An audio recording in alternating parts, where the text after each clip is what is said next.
All right, we're here at my outdoor worm bin, and as we check in on our last feeding and give them more food scraps and bedding, we're going to go back down memory lane because I want to tell you how I got started with this bin and where my worms came from and how you can get some free or low-cost worms or buy them from a reputable dealer. The first thing, when I look in here, I see some dry bedding, and that's because the last time we put all kinds of shredded cardboard and some cardboard tubes in here to try and increase the volume, and I'm seeing some mold right here. Now, when I finish video my feedings, I always go in here and add some water, and then I do it again a couple times in between feedings, and you can see the mold is just infiltrated through here, and that's good because the mold is also consuming the bedding and the food scraps that we have in here. And I also see some sprouts, and I think these are from the peppers that we put in here. So last time we were in here, we gave them kind of a huge feeding, and I'm a little scared because we put in some smelly stuff. We started with some lettuce and lettuce stalks, and then we added some bright red watermelon chunks and a banana peel, and here's where it gets a little sketchy. We added some frozen cabbage and the center cabbage stalk piece, along with some French toast and a huge juicy mango. So as we dig through here, we're going to be looking for that.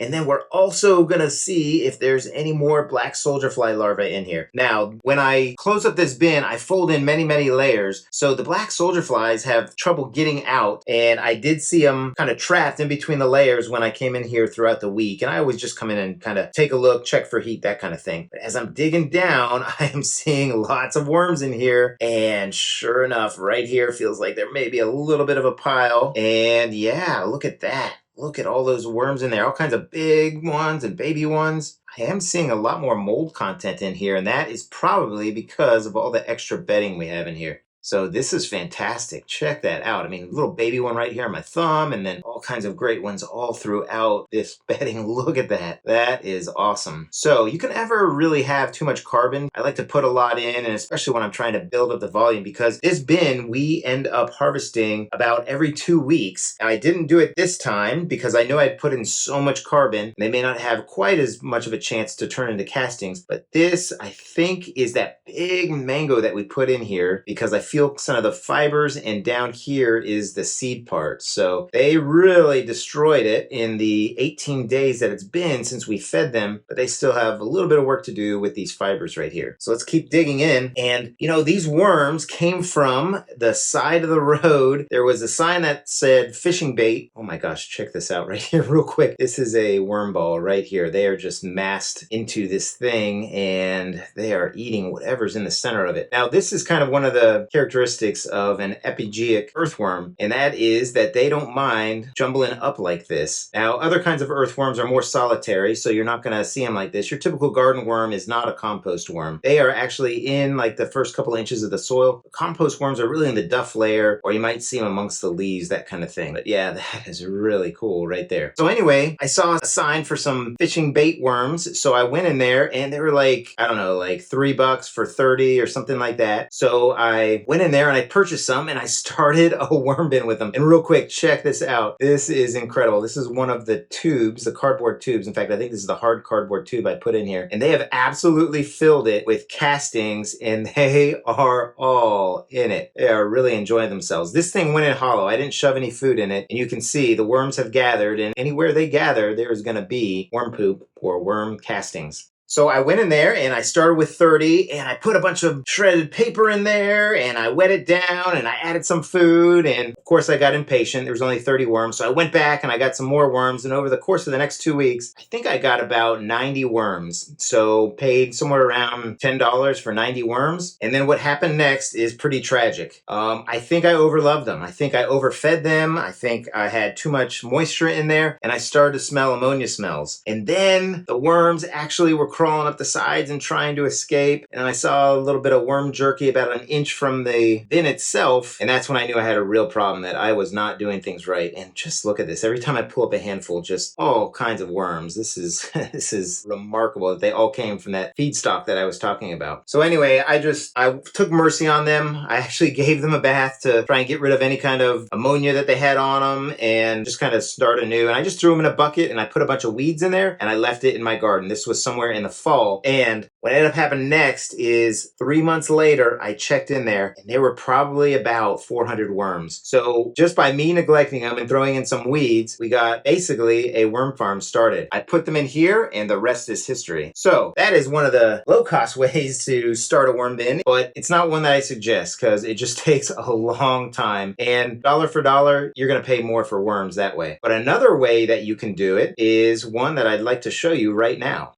All right, I am here at the Hamby Horse Ranch, and I just want to show you what you can do with some horse manure and how you can attract your own worms for free. So let's go ahead and dig inside here. So we're just going to pull up some compost here, and this has horse manure and some other food scraps and stuff. But look, right here, as I come and dig in here, there are multiple worms. I mean, look how fat that worm right there is. And if we were to dump all this out and try and pull out some worms, I think we could easily find 1,000 worms. So if you are looking to get some free worms, you can go to a horse ranch and see if they have any piles that they have manure in, or even better, if they have some compost piles like this, and most of them do because they probably have gardens, you can come and just get some worms for free.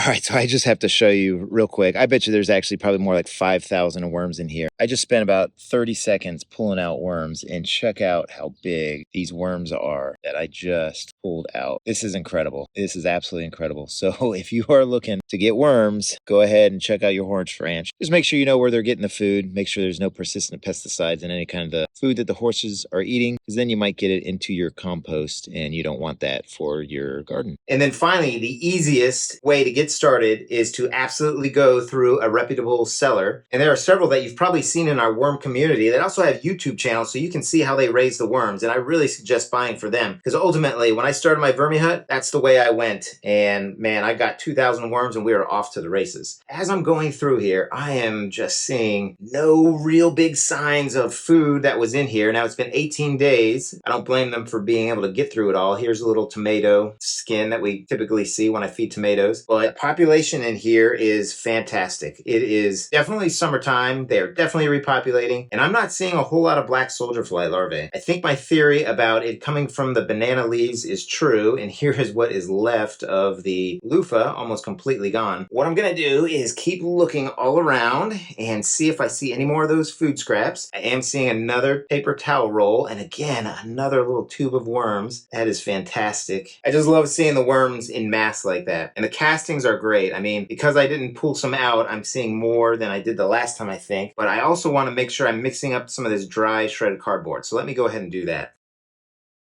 This right here is the pumpkin stem, and again, I see some worms in and out of the fissures of it, but it's still, I don't know, let me see if I can break a piece off, and yeah, oh, yeah, a little bit right there. So this is crazy. I am not finding any of that French toast. Put 2 fairly big pieces in there, so that is good to know that they ate the egg concoction that makes up the French toast. And the other thing, you know what I'm not seeing, is I'm not seeing any of that cabbage. And we put a pretty substantial piece in there, and I'm not even smelling anything. So this is great. I guess 18 days and this many worms, and it being summer really helped them to get through it. So very happy right there. All right, so we've got kind of our center hole that we're going to put all our food in, and I'm pretty excited about this feeding because we got some fun stuff for them. One of the things I'm trying to get better at is saving our paper towels and napkins that we use, and I'm going to use those in our worm bin. Typically we'll put them in our compost pile, but unfortunately some of them do make their way into the trash, so I'm going to try and get a little bit better with that. So we'll put some of this in the bottom there. And then we'll come in here with some shredded cardboard and a little bit more. Now with this bin, I put it in dry because right after this, I go ahead and add some rainwater to it. And every couple days I do it as well because I'm here in Florida and it's actually our dry season. In a couple months, we're gonna hit our wet season and I probably will not have to water any of this stuff in. Because this bin is made out of 2 fabric pots, one inside the other, I'm able to add as much water as I care to, and it just drains out and kind of keeps everything at a really good moisture level.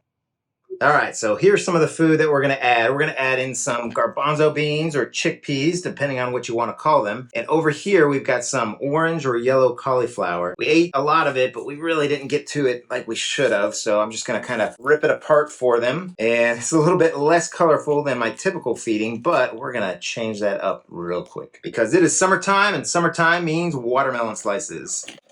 And this is absolutely a favorite food of the worms, and it helps to give moisture as well. Now again, you're seeing me pile in all kinds of food. I have probably somewhere around 4,000 to 5,000 worms in here, so this is no problem. And the worms can really take care of juicy watermelon like this. All right, so next, in order to get rid of some of the expired stuff we have in the pantry, I just blend it up in my Magic Bullet blender and I make worm chow out of it. And I just use any of the grains like oats or any of the flours or sugars and mix it all together, and the worms absolutely plow through it. And then I like to go in with my coffee and tea grounds and add some of that for them as well. It's just another food source for them, and it helps me to get it into my garden through the worm's guts. And then finally we'll add a little bit of grit, which is just crushed eggshells, and again helps me get some nutrients into my garden instead of putting it into the landfill. So it's just kind of amazing for us to kind of look back on where this bin started and where it came from. We actually looked at our first video, watched it first time in years, and oh my gosh, I don't suggest it. Although if you do watch it, you'll see kind of how we've improved our videos and stuff like that. But it really goes to show that worms are pretty easy to take care of if you take some great steps. And I've got a video to show you what steps to take if you want to look at that. But if you haven't got started with your worm bin, go ahead and get started. Now is a perfect time. In fact, it's always a perfect time to start a worm bin, and they are really easy to run. Just look back on some of the videos that I've made or other folks have made and look at the setup that's great for you. So I hope you're having a great day. I hope your worm bins are doing really well. So happy vermicomposting, everybody. Take care now.